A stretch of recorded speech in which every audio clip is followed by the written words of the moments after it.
memudahkan dari segi masa lah, especially dari segi masa. Korang nak verify IC dan sebagainya, korang nak pergi ke kaunter tu makan masa yang panjang lah. Hello guys, welcome to Encik Apek channel. Hari ni kita nak test guna subsidi Budi Madani RON 95.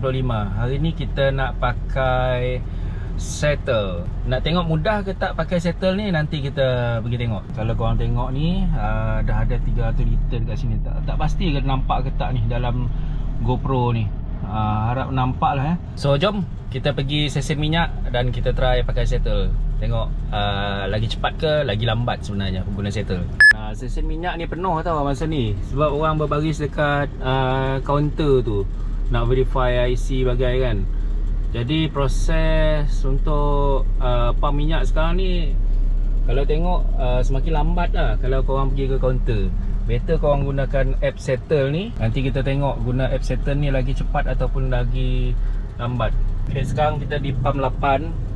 So kita purchase fuel, kita tekan pump 8. Kita try RM20 je lah. Okay, continue. Lepas tu kita gunakan use subsidi ni, use Budi 95 subsidi. Okay, lepas tu kita tekan pay. Dan dia tengah on ni, checking balance, unlocking pump. Dan okay, now kita boleh pump dah sekarang. Jom.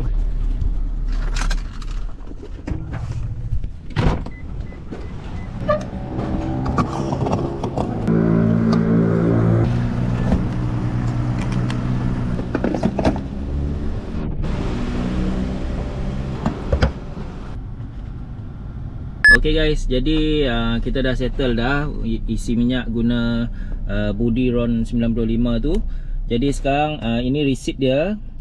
Saya tak pasti sama ada korang boleh tengok ke tak. Kita dah bayar RM20 tadi. Dan kita dapat RM26.13 kalau harga yang bukan subsidi. So kita dapat government subsidi dalam RM6.13.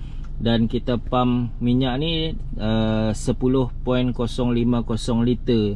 Jadi kita tinggal 289.95 liter lagi untuk subsidi. Dan subsidi tu pun korang boleh tengok dekat muka hadapan settle ni lah.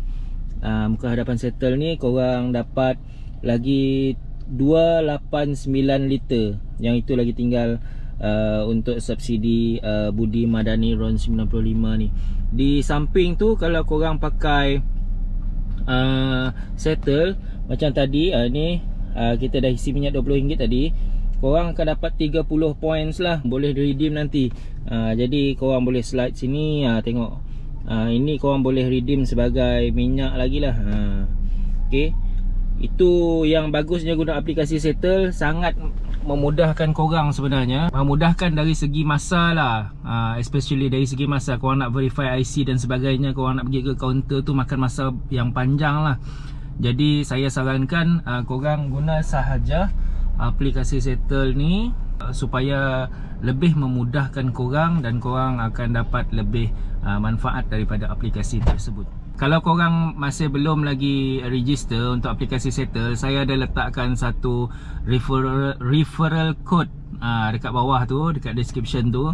Kalau korang tengok ada referral code kat situ, gunakan referral code tu supaya bila korang isi reload dalam tu ataupun korang pakai dalam RM30 tak silap, korang akan dapat cashback lah.